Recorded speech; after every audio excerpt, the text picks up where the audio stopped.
Hello, नमस्ते सभी को। आई होप आप सब अच्छे होंगे और आप सबकी प्रिपरेशन बहुत अच्छे से चल रही होगी। तो वीडियो के थंबनेल से आपको पता चल गया होगा कि हम किस टॉपिक के बारे में बात करने वाले हैं। तो एक वीडियो है जिसमें कंट्रोवर्सी है, परमार सर से रिलेटेड एक वीडियो है जिसमें एक लड़की है, उन्होंने 3 से 4 साल या 2 से 3 साल उन्होंने प्रिपरेशन की होगी परमार सर से जीके की, और उनके स्कोर नहीं आए जीके में। ठीक है, तो उन्होंने बोला कि भाई मैंने ऐसे ऐसे फॉलो किया और मार्क्स नहीं बने मेरे। तो मैं उस बारे में बात करना चाहती हूँ। और आई थिंक आप में से भी बहुत सारे बच्चे परमार सर को फॉलो करते होंगे, क्योंकि मैं खुद परमार सर को फॉलो करती हूँ।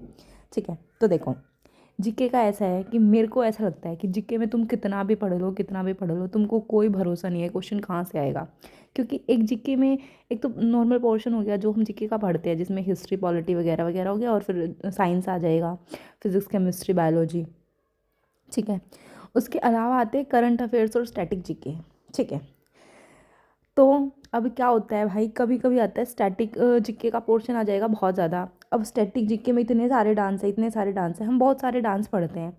मैंने एक बात नोटिस की है, जैसे कि अगर आपने कभी देखा हो ना डांस, मैंने पहले ना, जैसे परमार सर से मैंने डांस पढ़े, तुम डांस किसी और सर से पढ़ना, 1 से 2 डांस और निकलेंगे।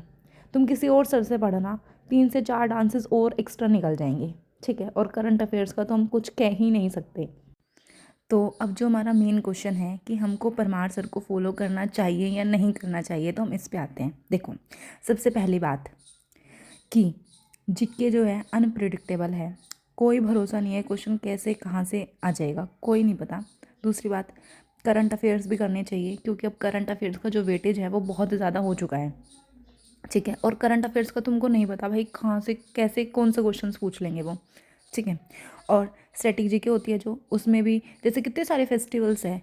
अब बहुत सारे होते हैं ऐसे फेस्टिवल्स भी होते हैं जिसके बारे में हम नहीं पढ़ते, और भाई वो एग्जामिनर का दिमाग घूम जाए, वो पूछ ले, नहीं पता हमको कहाँ से कैसे क्या आ जाएगा। ठीक है, तीसरी बात और सबसे मोस्ट इम्पॉर्टेंट बात, लक बहुत ज़्यादा मैटर करता है, तुम्हारी किस्मत बहुत मैटर करती है। तुम ना मॉक लगाते हो, तुम मॉक में देखना, कभी जीके में तुम्हारे अच्छे मार्क्स आ जाएंगे, कभी बुरे आ जाएंगे। क्यों? क्योंकि कोई क्वेश्चन ऐसे आते हैं जो तुमने पढ़ रखे हैं, तो तुमने कर लिया, तो भाई तुम्हारे लिए जो पेपर है वो आसान हो गया। तुमने नहीं पढ़ रखा तो मुश्किल हो गया। और हाँ, तो मैं भूल गई मेरे को क्या बोलना था, 1 मिनट।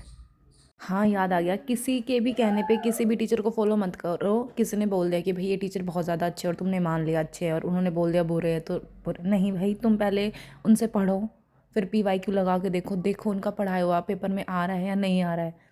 ठीक है, जैसे मैं परमार सर से पढ़ती हूँ, लेकिन मैं अपने जो PYQ है फिनिकल की बुक से लगाती हूँ, क्योंकि वो बुक मेरी नहीं है, किसी फ्रेंड की है मेरी की। मैं भी बहुत बार क्या करती हूँ, किसी टॉपिक को मैंने किसी सब्जेक्ट को पढ़ लिया, मैंने PYQ लगाए, भाई नहीं बनते। ठीक है, और क्या होता है कभी कभी कि क्वेश्चन समझ ही नहीं आ रहा कि क्वेश्चन में पूछ क्या रखा है।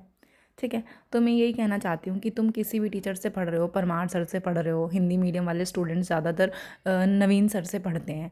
ठीक है, तो तुम किसी भी टीचर से पढ़ो।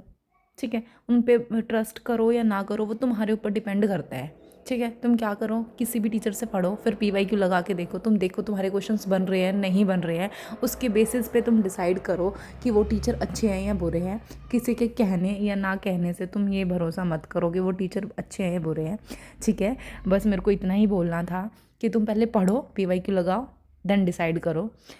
ओके, और भाई मेरी कोई भी बात किसी को बुरी लग गई हो तो प्लीज़ बुरा मत मानना, और मेरे को गालियाँ मत बकना।